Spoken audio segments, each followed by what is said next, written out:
Я просто не мал на выбор. Я на Україні мав фірму, то були 90-ті глибокі роки, мафія, подмінки, жадні платби. Вжди були ті, які слінтали по тejto фірмі, а їм се хотіло то превзяти. Просто вtedy to було так, а я сам так жити не хотів. Нам všetci aj висмівали, že v Európe tu ideme vybudovať na Slovensku závod práškej metalurgie, u nás sa tu neštuduje, tu nie je základ, aby to budovať. My vyrastali, otec u mňa bol inžinier za socializmu, to koľkokrát mi hovoril, že zarába tretinu od зварача, а он є главний металург. Так то було поставлене. Я сам хотів функувати в nejakom férovom svete, v nejakom férové vzťahy, aby boli. Pre nich, aby to bolo cťou spolu niečo robiť. Nie pre mňa, ale spolu. Mne to bolo až do plaču, keď oni povedali, že tak, ako sa k ním správalo, to, čo oni zažili, tú férovosť, tú čestnosť a to ocenenie, oni už nikdy nikam nepôjdu robiť. Kultúra nemôže vzniknúť z workshopov, z posedení, z koučovania. Z toho kultúra nevzniká. Vždy a vždy bude rozhodujúca.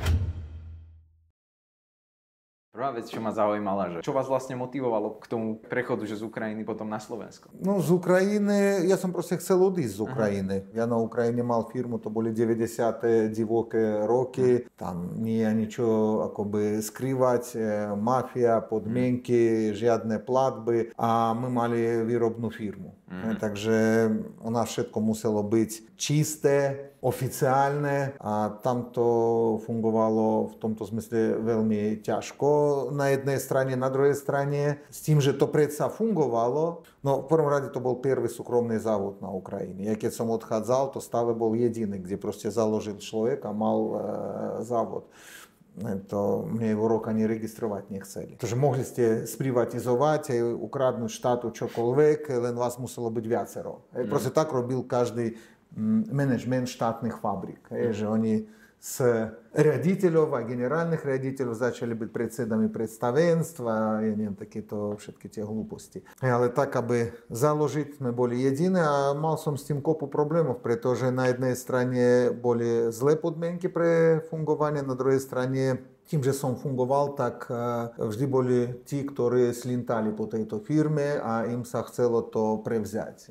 A to proste takto išlo proti sebe. A to hlavné, že suroviny, kvalitné suroviny boli v Európe a som začal hľadať aspoň miesto na nejaké medzisklady a tak to vzniklo, že potom, proste, keď som začal na Slovensku niečo riešiť, som uvidel ten rozdiel, ako aj v 90. roky to bolo 1 a 100, keď porovnať jednoduchosť, že ako sa tu riešili veci, ako som musel ich riešiť na Ukrajine, pričom ja Ukrajinu mám rád, len proste to boli 90. roky na Ukrajine, ja neviem, ako to tam fungovalo potom o 20 alebo o 30 rokov, počul som, že veľa vecí sa zlepšilo, ale proste vtedy to bolo tak a ja som tak žiť nechcel. Takže mne bolo úplne jedno, kam odísť, padlo to na Slovensku. Väčšinou v tých podnikaniach tie prvé roky sú ťažké a viem, že teda aj v rámci vášho prípadu, že tiež tie prvých pár rokov bolo... 25. Človek musí prekonávať akoby veľa ťažkých situácií a výsledok, že čo vás vlastne akoby ťahalo vpred? No v prvom rade, už keď hovorí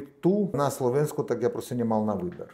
Ja som letecký inžinier, no kto by mňa tu potreboval na zamestnanie. A na to, aby som vybudoval firmu v našej branži s tým, že nám proste všetci aj vysmievali, že v Európe tu ideme vybudovať na Slovensku závod práškej metalurgie. U nás sa tu neštuduje ani na stredných, ani na vysokých. Proste tu nie je základ, aby to budovať. Tak som to musel. My museli vybudovať značku, ktorej verili. Takže viete, proste ja keď vidím, že ľudia často dajú aj svoje meno firmy a toto, tak vždy tak rozmýšľam, čo je za tým. U nás to bolo jednoduché. Ja som asi niekoľko týždňov nevedel vymyslieť názov firm, ktoré mne sa páčilo, čo som tu videl, také pekné názvy, také európske, také ale potom som pochopil, že proste ja idem a dávam do toho všetko. Proste môj osud je v tejto firme. A viem, že nebudem ani dodnes, nemám nič iné. Iba túto, tak dám jej moje meno, potrápim Slovákov, ale nejako naučia sa ten Gevorkian vysloviť, ale zatím nebolo ego, že som chcel preslaviť sa. Tam zatím bolo len ukázať, že stojím za tejto firme a všetko, čo je táto firma, to je či dobre, či zlé, je to moje. Čo vôbec k podnikaniu, to nebolo o podnikaní. My vyrastali, otec u mňa bol veľmi dobrý ale inžinier za socializmu to nebola žiadna nejaká elita spoločenská. Otec koľkokrát mi hovoril, že zarába tretinu od zvarača a on je hlavný inžinier alebo hlavný metalurg. Ale tretinu, proste zvarač mal 600 rubľov, plat otec mal 200 a bol PhD a všetko možno. Takto to bolo postavené, že kedysi. A jemu to spravodlivo pripadalo, že to nie je fér.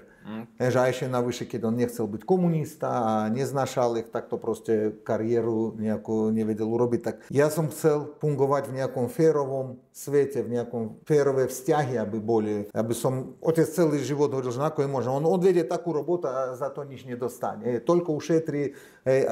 A nič. Tak ja som išiel do armády, pretože v armáde za mňa to je jedna z inštitúcií, kde to funguje celkom férovo. Proste je o vás postarané, aspoň vtedy to bolo také, o vašu rodinu. A áno, možno aj zahynete, vy proste dali prísahu a budete plniť rozkazy. Ale tam na druhej strane, proste keď ste dobrí, tak mali šancu aj rásť, aj proste boli ste súčasť niečoho, ktoré funguje oveľa férovejšie ako mimo armády. Ale potom, keď vylezli klamstvá, ktoré boli spojené aj s Afganistánom, aj so všetkým, tak ja som bol dobrý dôstojník. Ja som bol všade na nástenkách, ale nie, už tomu neverím. A idem teda vybudovať férový svet svoj. To nebolo o tom, že som chcel, byť šéfom. Ja som len chcel, aby niečo fungovalo logicky a férovo. Ja som chcel pomáhať ľuďom, ale už nie tak, že ísť hasiť Černobyl alebo ísť do Afganistánu. Toto som už za sebou mal a toto som už nechcel. Ja som chcel vybudovať niečo, čo bude fungovať tak, aby ľudia, aby pre nich bolo nielen radosť, to teraz sa hovorí, ale pre nich, aby to bolo cťou spolu niečo robiť. Nie pre mňa, ale spolu. Darí sa to v takejto miere? Určite sú akože lepšie a horšie situácie, ale ako... Myslím, že to je, u nás na firme je to základ.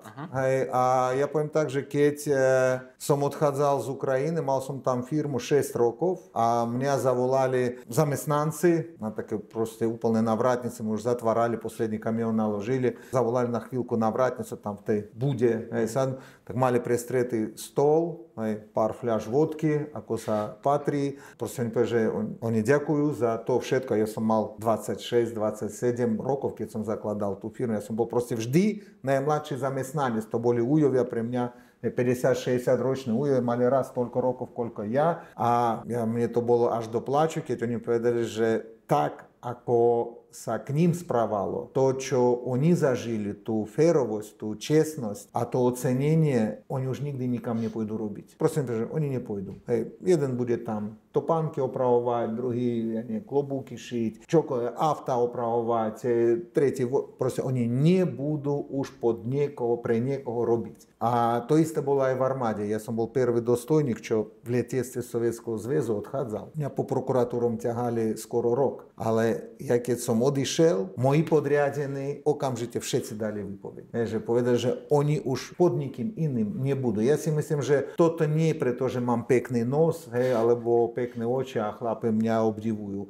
Proste to bolo toto presne ono, že oni zažili niečo, čo im zmenilo život a ich vnímanie nás najviacej urazí alebo ublíži a plačeme nie preto, že boli, ale cítime tú neférovosť. Viete, že nám ubližujú. Toto, a keď v dospelosti dostanete do stavu, že skutočne to môže byť tak, ako ste snívali, keď ste boli dieťa, tak to zasáhne do života. A za toto ste ochotní obetovať aj čas. Toto, ja si myslím, že na firme u nás funguje. Ale nie pre všetkých. Rozumiem. To podnikanie ide, je v takej fáze rastovej. To, čo keby ste vyriešili, že rýchlo, tak by vás vedelo akoby posunúť? Čo je ten základný bod? Viacej šikovných ľudí.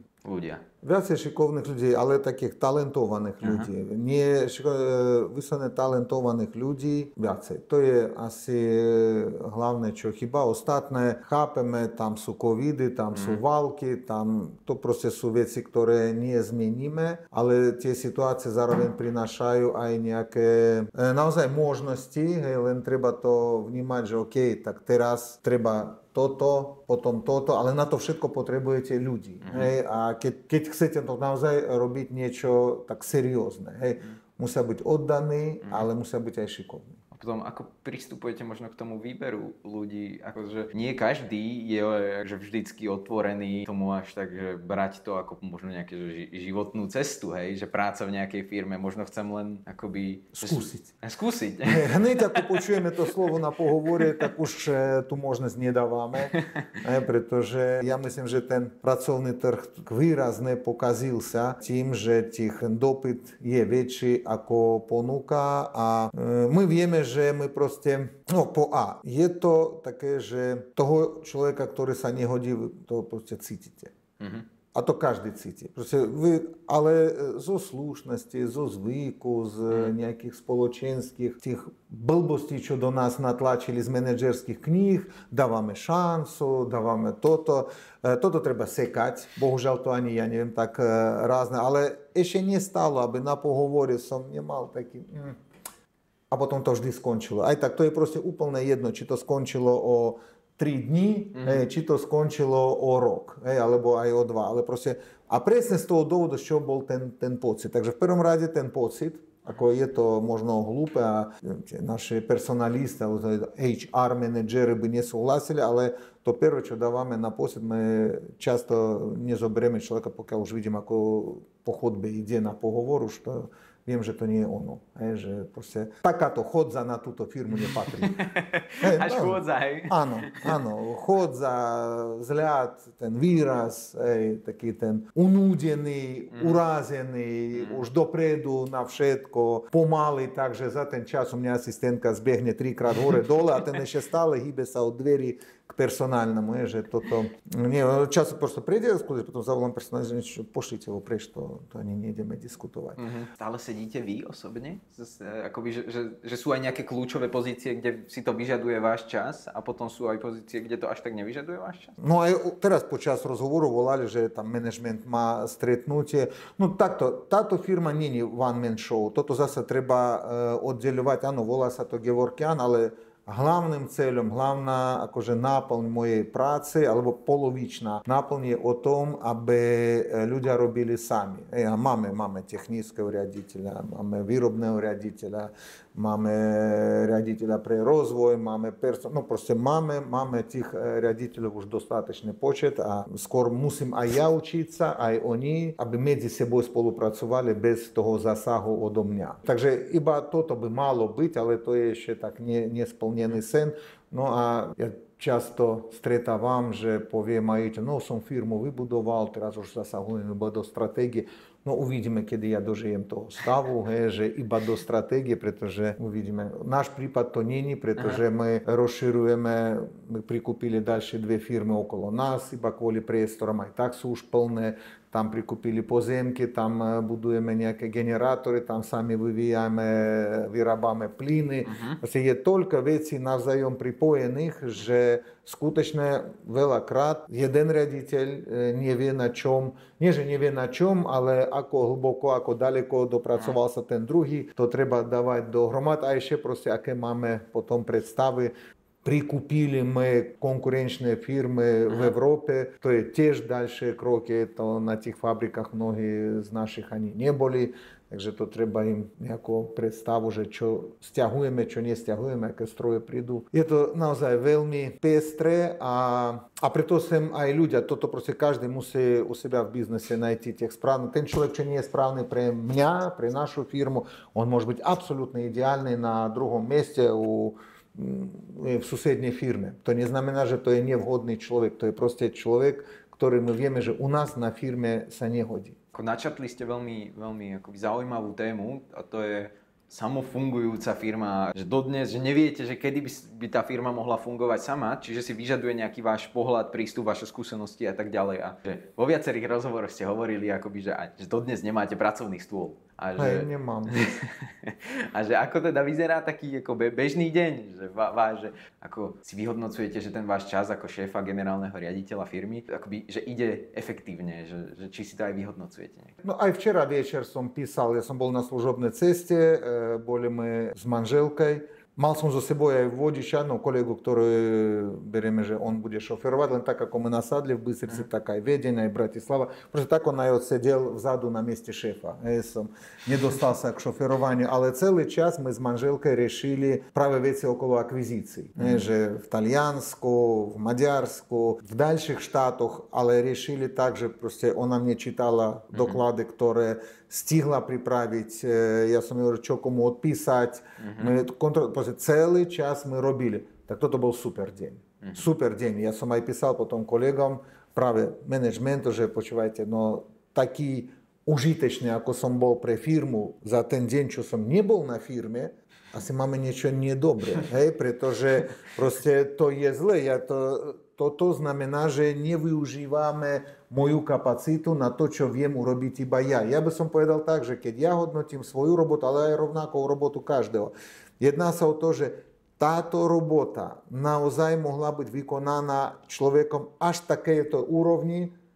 Proste je to, keď je to šéf konštrukcie, je mi úplne jedno, ako on skreslil takú vec. On mal riadiť konštruktorov. Tým konštruktorov.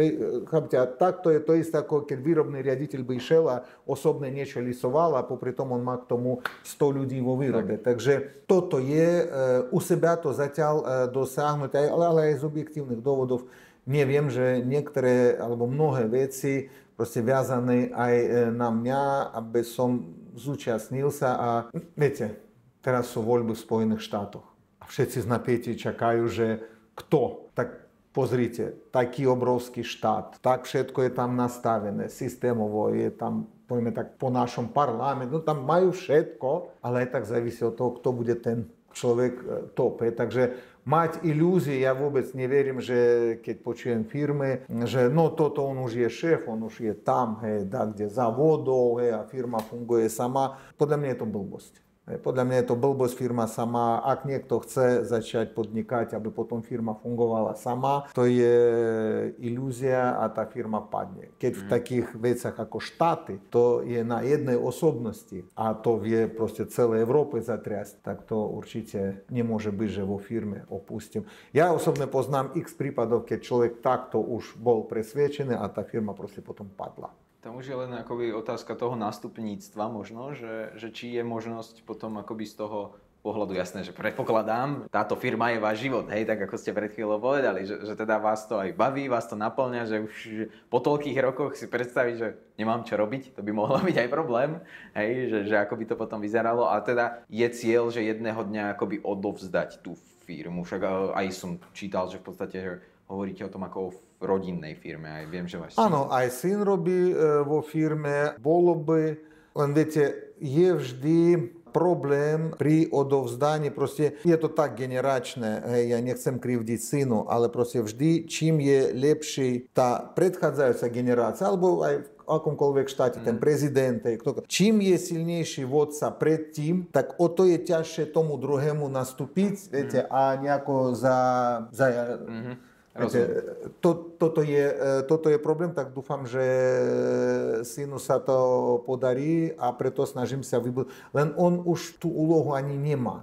Akože moja úloha bola viacej hovoriť. Ako? Viete, jeho úloha je nie že ľahšia, ale je inakšia, on už má koho počúvať. Ja som musel rozhodovať sám, proste intuitívne a všetko takto vo firme, ale teraz budujeme tým ľudí, s ktorými snažím sa, aby on najlepšie spolupracoval a viem, že sú to ľudia, ktoré generácie 30+, ktorým môže doverovať, pretože aj ja im doverujeme a oni vyrastali vo firme. My nemáme takých najatých manažerov, že on prišiel, najmladší z manažmentu u nás, keď robí, tak to je 10 rokov. A vždy nejako rastli. Máte to tiež tým, vidím tam plagát Baťu, tiež akože pristupujete k nejaký z tých princípov, čo bolo, využívate? Bohužiaľ nie som schopný aplikovať všetky tie princípy, ale zásadne bol by som rád a myslím, že aj na školách, hlavne na Slovensku, Česku, to by mala byť celá disciplína o tom, čo je biznes a kvôli čomu robím. Pretože Baťa to tiež nerobil kvôli peniazom. Ale proste je nejaká vízia, ale on obul hladnej, relatívne chudobných. Aj štát to nebol z tých najbohatších. Dal to proste možnosť každému. Nejako dostojné. To To je vízia. To je vízia, ktorú mal. Škoda, že nestihol všetko. Je to tak? Každopádne, čo sa týka toho, keby som sa dostal akoby k cieľovému nejakú počtu ľudí, že hovoríte aj vo viacerých rozhovoroch bolo, a chcel som sa na to dopýtať, prišlo mi to veľmi zaujímavé, že keď je nad 200 ľudí vo firme, takže už je to také zvláštne, že čo sa deje. No už nemáte šancu skoro všetkých poznať, je to iné. Hej, tam naozaj treba, aby bol manažment, ktorému veríte, a my máme problém, že tie informácie, my koľkokrát máme dodnes všetky stretnutia tak s ľuďmi, že proste zvolám celú firmu dolu, aby odo mňa počuli, čo hovorím. Hej. Potom som videl na jednom obrázku fotku, ako Baťa stojí nad akomonom a hovorí, pretože je to iné, viete, to bohužiaľ tá človek tak je, mozog u neho funguje, že počuje, ale trošku interpretuje, a keď to urobí sa tak trošku interpretácia 3 levely, tak potom dolu ľudia vnímajú totálne niečo, že to je nejako inakšie. Ale čo je podstatné, myslím, že jeden z takých hlavných ukazovateľov, že robíte to dobre, je, keď ľudia, ktorých poznáte a ktorí už dlho robia na firme, tak oni vám dovedú svojich detí aspoň na prax, aspoň na niečo. Proste oni chcú, aby tie ľudia, tie ich deti, a už bližšie asi, viete, moje deti, nech máme ich akékoľvek, aj tak ich máme rady a chceme pre nich najlepšie. Takže keď oni takýchto deti dovedú na firmu, aby tie deti nasali atmosféru, tak toto ja myslím, že reálne najväčšie ocenenie, ktoré môže mať šéf alebo ten zakladateľ firmy, že áno, toto je správne manažovaná firma, ak niekto dovedie svoju dceru, aj syna a chce, aby tu, keď nie navždy, tak aspoň oni to nerobia kvôli práškovej metalurgii. Hej, že toto určite nie. A dokonca aj dopredu vedia, že nikdy to robiť nebudú, ale aj tak, čo aspoň na prázdniny. Nech je tu, nech proste zažije, ako to môže byť. To je téma firemnej také nejakej kultúry, že ak teda niekto je schopný, alebo ochotný a chce tak veľmi doniesť svojho syna, dceru, aby nasál, a teda prípada im to ako dôležité v nejakom tom výchovnom procese, tak akoby, že čo podľa vás tvorí tú kultúru, že čo je ten faktor, že keď budem ako podnikatelia, keď to tak poviem, že chcete vytvoriť, nie že podobnú, ale teda, že kultúru, ktorá im prospieva a prospieva tej firme, takže čo sú tie faktory a možno aktivity, ktoré by mali robiť? Ja myslím, že taký recept na to není. To je skôr o tom, že v prvom rade musí ten šéf sa tak správať sám. Proste, ak on bude správať sa k ľuďom tak, ako on tam čítal, ale proste, aby to bolo naozaj, aby to nebola hra, pretože koľkokrát my mali najatých manažerov, čo prišli, rozprávali nám také veci od pohovoru, proste človek, bože, no takého človeka teraz, keď zamestnáme, to rovno vo fotku dám sem na stenu, hej, a či vôbec zaslúžime, že on bude u nás, ale potom to boli len reči. To boli len keci, reči, hej, a dole potom povedal, no to sú tie debily, a proste je to iné, hej, musí byť úcta tým ľuďom, ale zároveň, no fakt, tam musíte správať sa tak, ako ste čítali, že to má byť, proste to naozaj treba realizovať. Potom vznikne tá kultúra. Kultúra nemôže vzniknúť z workshopov, z posedení, z koučovania, z toho kultúra nevzniká, hej. Vždy bude rozhodujúca osobnosť toho šéfa. Proste, keď raz je Hitler, tak z toho je celé Nemecko, hej, nacistické. To je proste tak. Hej, a nikto s tým nič iné neurobí. Keď je raz Fidel Castro, tak z toho je Kuba taká, aká je. Proste je vždy rozhodujúca tá osobnosť a to už ostatné sa k tomu nalepí. Takže ak ktokoľvek chce niečo vybudovať, tak mal by najprv sám byť taký. Chce disciplínu, tak sám má byť disciplinovaný. Chce, aby ľudia spolupracovali, tak sám musí najprv so všetkými naučiť sa spolupracovať. Je to veľmi ťažká úloha a ja zavidím tým takým profesiám, ako je tam ITčkár. Viete, on sedí sám, tam všetko. Proste, on je geniálny a ten talent, on tam možno až tak už nepotrebuje spoluprácu s ďalšími ľuďmi. Možno právnik, viete, proste je taký advokát fantastický, že proste on nemusí pod sebou mať 100 ľudí, On proste má prípad, má klienta a musí byť šikovný. Tak toto sú také profesie, ktorým zavidím úprimne, pretože musím aj sám seba veľmi, nie že veľmi často, ale proste denne meniť, lamať, dávať pozor. A... Je to také, že si to aj akoby v bode, že si zachytíte, že aha, OK, tak tu no už ma to vedie do stavu, že kde by som... Alebo je to tak strašne prírodzené, že či to v minulosti bolo, že ste to zachytávali a vedome ste sa rozhodovali, alebo to ide vyslovene, že z vás. Že takto som ja celý život takto žijem. Je to kombinácia. Keď som aj v armáde bol, viem, že som bol dobrý veliteľ, ale tiež veľký pozor. Tie veliteľia, tie dostojnice, ktorých my na akadémii, ja som potom aj na akadémii ostal, my ich mali rady. Proste kadety, keď mali kadety rady nejakého dostojníka, tak ten stal za hovno. Proste to bol niekto, kto umožnil všetko, to bol taký, viete, to proste, hej, možno aj sám aj alkoholik, no proste to bolo nie. Rešpekt to je niečo totálne iné. Rešpekt, spravodlivosť, naozaj tých ľudí niekam viesť, tak ako v armáde, keď my mali nejaké cvičenie, tak som dostojník, ja som mal pištol, ale ja som ten beh na 20 km skončil tak, že som mal na sebe 2-3 kalašníkova. Proste ja som mal slabých vojakov, ale my ich nenechali, my došli spolu. Toto je, tak ten vojak potom, keď vy mu dáte, nariadíte nejaké cvičenie na vyše, ale vy ste niesli jeho zbraň, keď on to nevládzal. Viete, mohli ho nechať, potrestať, možno by aj vyhodili z akadémie, pretože proste je neschopný. Ale keď vy takému človeku potom dáte, on to neberie ako trest. On to chápe, že áno, on je súčasť týmu. A tým ho nenechal, keď bolo ťažké. Normálny človek, a je to väčšina ľudí, oni sú normálni, tak oni potom správajú sa zodpovedne. Ale najprv to musíte urobiť vy. A potom taký ten bumerang, on funguje naspäť. A bumerang, preto máme v logu firmy.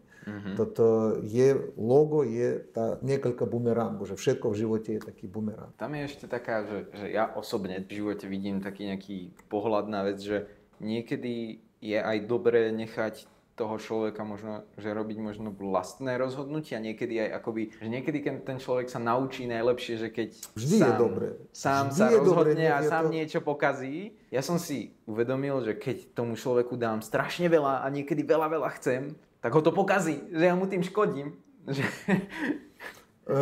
Je problém, že veľmi často ľudia viacej rozprávajú, ako schopní urobiť. Proste stále, no keby som mal, tu máš. A to je ako vo fitko, proste nemôžete prísť a zdvihnúť 200 kg. Ale nie každý to uvedomuje, pretože to nie je fitko, možno nie je to také očividné, ale tá psychická záťaž alebo aj profesionálna záťaž je vlastne podobná. Je to treba byť, treba mať talent.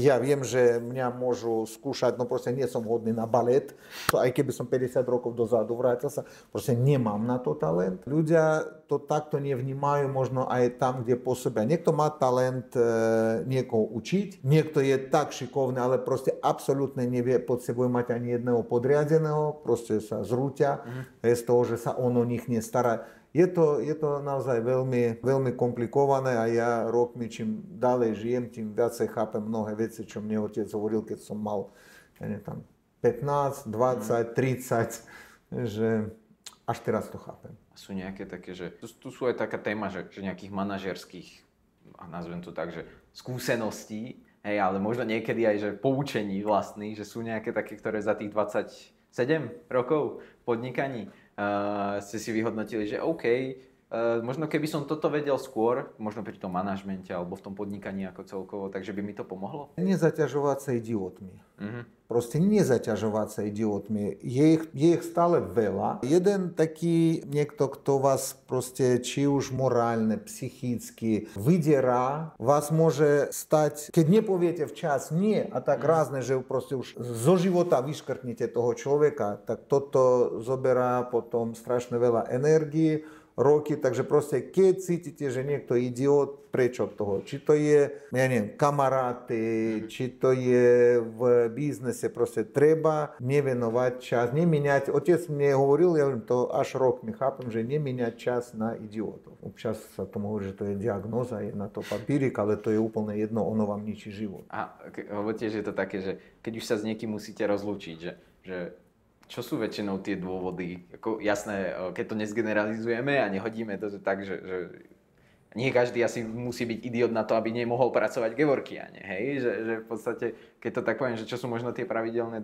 dôvody, prečo? Ну, просто je cítiť, že ten človek не patrí sem. Viete, my sme firma, ja nepoviem, že my, takto, nemá to nič spoločné s práškovej metalurgii, tie dôvody. Oni skôr také ľudské a kolegovia mňa tak vždy usmernia, pán Gevorkian, nepríliš veľa o ňom hovoríte, hej, že proste on vás zaťažuje, hej, že no ako jemu ešte povedať toto, no ako by jemu vysvetliť, proste nie, hej, že nemáte čo toľko strácať čas na človeka, ktorý nie je vhodný, pretože on je nešťastný z toho, že je s vami a vy tiež.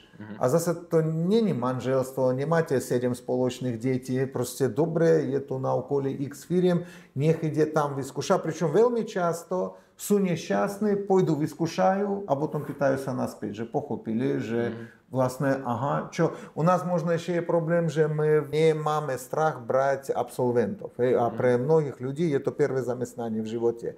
Takže my to riešime aj také veci, no vieš čo, ja chápem, že ťa ráno bolel zub, ale treba oznámiť svojmu vedúcemu, nemôžeš iba tak, že zmizol a 3 dní o tej nič nevieme. Hej, ale sú takí, no tak oni žijú, maminka, ocko, starajú sa o všetko, on na nej, no tak nejako ho presvedčili zamestnať sa, ale on stále nechápe na čo, hej, predtým presvedčili, že takú školu skončiť, tiež nepochopil, že na čo, hej, že to je veľa takých prípadov, alebo naopak, hej, že prídu, že no sú proste tak geniálni, že no proste oni sa cítia podcenené, tak nech sa páčia. Možno aj je.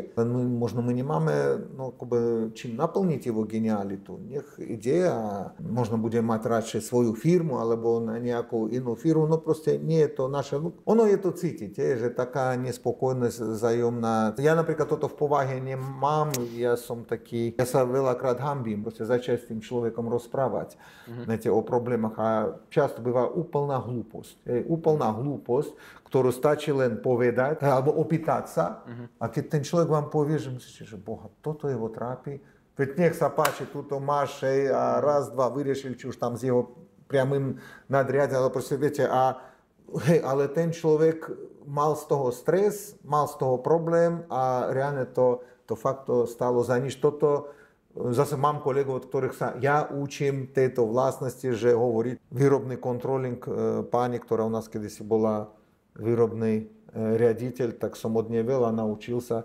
Proste som to nemal v povahe. Ja som tak myslel, že to obťažujem týmto človeka. Viete, tak k nemu tak v dušu nejako leziem, že kde nemám čo robiť, že takéto. Keď ideme ešte do takej tej poslednej témy a mňa by v podstate zaujímalo, že od dnes, možno na najbližšie roky, akože, že jednak je tam aj tá burza, jednak sú tam asi aj nejaké plány, že tu burza je niečo, čo je dlhodobé, že aj návratnosť tým pre tých investorov je niečo, čo sa hrá na jednotky, možno dekády, rokov veľakrát. Výsledok je, že kam to akoby, že keď sa dneska pozrieme možno o 5, o 10 rokov, tak Gevorkian kam smeruje? My chceme v prvom rade prežiť. My chceme prežiť všetky turbulencie, čo teraz vo svete sa dejú. To je vždy základ. Je zaujímavé, že na to, aby ste prežili v živote, to je asi tak celkovo, že musíte byť lepší ako tie, čo to neprežijú. Tým pádom toto nás núti, žiadne ego, toto nás núti rozširovať sa, investovať, ale keď máte za cieľ prežiť a nie, že chceme mať firmu v Poľsku, chceme mať firmu, tamto, my chceme byť globálne a tieto dristy z hlavy vypustíte.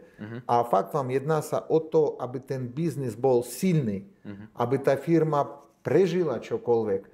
Tak potom budujete základy, potom stávate poschodie, potom vidíte, že poschodie už je veľa, zase budujete základy, zase poschodie. Proste takýmto, keď cieľ je, aby tá firma, aby ten brand bol naozaj odolný voči čomukoľvek, tak ja si myslím, že toto nás proste tak plynule dovedie do situácie, že o 5 rokov tá firma bude, 5-krát taká veľká, aká je dnes, len my už budeme fungovať. Teraz sme s finančným riaditeľom o tom hovorili, keď som išiel k vám. Jedna vec, že my príjmame sem nových zákazníkov a som rád, že sme na Slovensku, pretože je tu skutočne dobrý pomer ceny a kvality. Či už práci, či už energii, čokoľvek, je to super, ale budeme kupovať firmy a brať z tých firm to najlepšie, čo majú. A to sa týka aj zakázok, aj skúseností, aj všetko, pričom my nikdy neboli v pozícii, že chceme zlikvidovať niekoho. My chceli vždy kúpiť, nájsť spoločné cely a ísť ďalej. Ak to bolo, že proste je firma v problémoch, tak nemáme ani čo kupovať. Proste zoberieme zákazníkov a ideme. Takže takýmto spôsobom budeme rozširovať firmu a verím, že teraz už tá firma je naozaj taká legenda, pretože vytvorili my niečo z nuly, tam, kde to nemalo čo robiť. To je ako keby ste v Sahare vytvorili fantastickú výrobu minerál. To proste, je to takto bolo vnímané. A takto nám aj vysmievались. Ale my teraz kupujeme tých, čo nám vysmievались. Berieme to, čo potrebujeme a chceme tu mať. A pre mňa je obrovská taká, nie škodoradosť, ale taká dostojná satisfakcia, že s tými starými zamestnancami, keď im povieš, počúvať, ty vieš, čo toto je? Veď toto sú tieto a tieto, čo nám vtedy vysmievались a robili problém. A pozri, teraz oni už to nemajú, to máme my. Niečo v tom je taký ten pocit potom hrdosti, že naozaj tá práca nebola tak, že to išlo. Ale nikdy, hovorím, to nikdy nebolo cieľom. Ak nebudeme musieť niečo kupovať, ale chceme rozširovať sa nielen v Európe, možno jediné, čo by som želal, aby proste bol mier. Aby tie války aspoň nerozširovались ďalej. Rozumiem. A keď už sa bavíme o takej tej, možno jedna z posledných otázok, že konkurenčná výhoda, ktorá vám pomohla sa dostať do tohto štádia, že môžete mať akvizície nových firiem, takže že máte to tak nejak pomenované, že kvôli tomu toto z nás spravilo tú legendu? Disciplína. Toto je, viete, áno, nápad, proste disciplína a chuť prežiť. Možno je to, že my nemali na výber. To je kombinácia. Proste my nemali na výber, alebo neexistovali. Viete, firma táto, ona nemohla byť dnes o polovicu menšia. Ona neexistovala by. Proste ona je presne taká veľká, aby mohla prežiť, alebo tak, kvôli tomu, že prežil, napríklad v roku 2008-2009, my vyrastli o 100%. Keď bola tá finančná kríza, my vyrastli o 100%. My ani v snoch nemali vyrásť, ani v plánoch nemali vyrásť. Ale my 10 rokov predtým my dreli na nemožných projektoch, my dostávali z toho takom rvinky a tie projekty akoby nemali prečo byť spustené. Proste všetko fungovalo. Každý kupoval tam, kde kupoval, každý mal dodávateľov, každý mal zákazníkov. My boli nikto, my boli nič. Prišla kríza a hneď všetci spomenuli, ale tieto nemožné projekty Gevorkyan už má hotové. A išli k nám a nám zo dňa na deň takto, nám to, čo my mali, kleslo o polovicu, možno o 40%. Tak ako u všetkých. Ale to, čo prišlo, znamená, že nám prišlo ďalších 140%, 160%. A nám to vytvorilo dvojnásobný rast. Lenže to nebol náš plán. My proste chceli prežiť. A tým, že my chceli prežiť, my 10 rokov robili jedno a to isté. My tvrdo makali. A na toto treba bolo disciplínu od všetkých. A disciplína je vec, za ktorú ja vďačím armáde a ktorú tu snažím sa tiež presadiť, že bez toho sa nedá. Ostatné sú možno kde tam IT. Geniálne. Toto v priemysle musí byť disciplína. Ďakujem. A teda posledná úplne otázka. Už, že všimol som si, že teraz aj v okolí Banskej Bystrici, že aj teda videl som, že aj trošku sa na marketing sa začalo, aj pozerám, že autá začínajú mať polepy, aj billboardy.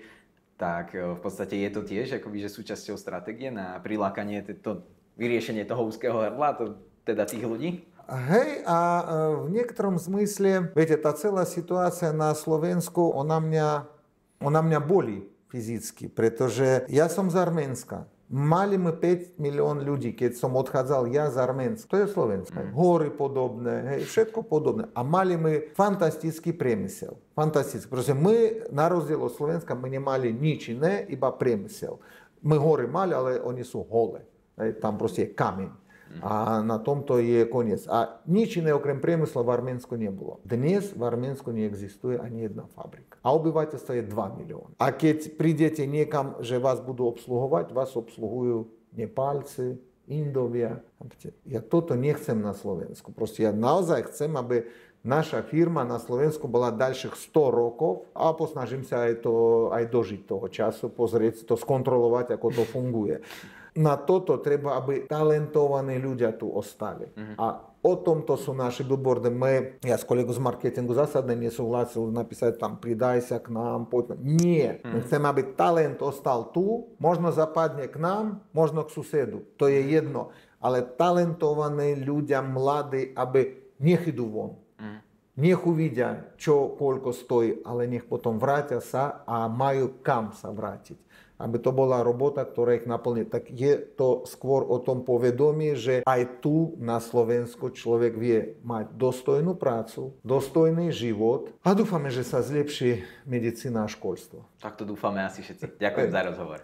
Prosím, ďakujem aj ja. Ďakujem. Ďakujem.